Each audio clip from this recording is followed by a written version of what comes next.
যখন আপনার নামে কেউ বদনাম করে আপনার সামনে কিংবা আপনার পেছনে, আপনার প্রথম কাজ হচ্ছে আল্লাহকে ধন্যবাদ দেওয়া। বলেন সবাই সুবহানাল্লাহ।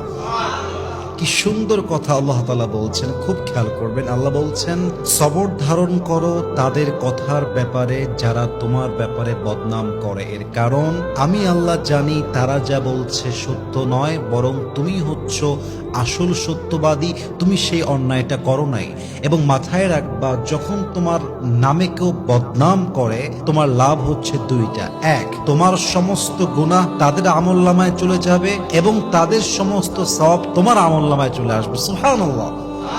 তো যারা বদনাম করবে তাদের জন্য আপনি আফসোস করবেন যে ইস রে, আমার ভাইটা বুঝে না, আল্লাহ আমার ভাইকে তুমি হেদায়াত দান করো। কিন্তু মানুষের বদনামের জন্য, অন্যের চরিত্র নষ্ট হওয়ার জন্য নিজের চরিত্র নষ্ট করা, এটা বোকামি ছাড়া আর কিছুই হতে পারে না, ঠিক কিনা বলেন?